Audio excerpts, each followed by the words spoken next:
Hi, this is Dr. Roni Wexler. We are here in Alfei Menashe, which is a city in Samaria. You know, Samaria and Judea. Judea is in the south, Samaria is in the north. And just behind me, those who can see, is the shoreline of Israel. Between where we stand in the West Bank, there's about 12 miles to the Mediterranean. Actually, from the Green Line, which is about a mile down the road, there was only 9.5 miles to the Mediterranean, and that was the width of Israel.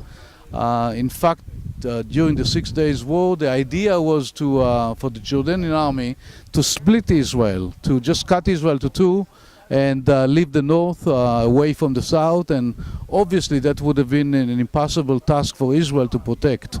To my right, about just about 4.5 miles down the road, is Ben Gurion Airport. We are here with a group now, and we arrived to that airport, and 4.5 miles. You don't have to be a general in the army to figure out that you can actually stop the movement in and out of Israel. There's only one international airport in Israel. So from here to the airport, from here to Tel Aviv, from here to the coastline, you really control the entire valley of Israel called the Sharon Valley, and would be practically impossible to protect. In the south of here, just in front of me, which is behind me the Mediterranean, to the other side is the Jordan Valley. Jordan Valley is crossed by the Jordan River, and behind it is the Kingdom of Jordan. To the north would be Syria, to the south would be Saudi Arabia, behind them is Iraq and Iran, and of course then if you go a little bit further, you're in Afghanistan and Pakistan and all the other stans, and you're talking about 1 billion people that don't really like to see us here.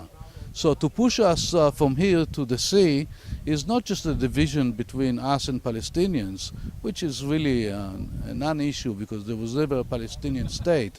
There are never Palestinian people either, because if you ask them who they are when their parents came or grandparents, they would never say Palestinian. They would say Iraqi or Jordanians or Syrians. They came to settle here, and basically they came to settle here because when the Jews started to come back to Israel, they didn't know how to walk the land, and the Arabs actually supplied labor. And once they settled, they settled. Now they call themselves Palestinians. There's no such thing as two-state solution. It just doesn't make any sense. The example is Gaza. We gave up Gaza for the hope of peace. We thought that once the Arabs would have Gaza, they'll sit in peace with what we have left behind. Actually, we left behind wonderful homes and factories and agriculture facilities second to none. All this was blown away. Okay, we can live with that. You don't want it, fine. But now Gaza is a launching pad for rockets that are being thrown at Israel. Imagine now, and Gaza is a little bit further away from the main part of the Israeli population, but imagine if we give this part, and what you see behind me is the heart of the country, Tel Aviv and Netanya, and I mean this is the heart of Israel. So imagine if Hamas would have this as a base. That means that we are at the mercy of Hamas, and you don't need rockets. You can sit with rifles and clip down Israelis down below. This is the high land. It controls the valley behind.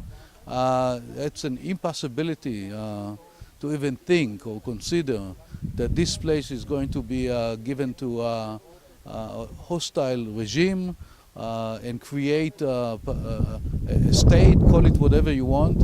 If they don't want to live in peace with us, there's no reason, no how that Israel, I think, should consider even such a notion. And thank God for the United States of America. I think President Trump understands it fully. support Israel. I hope it never changes.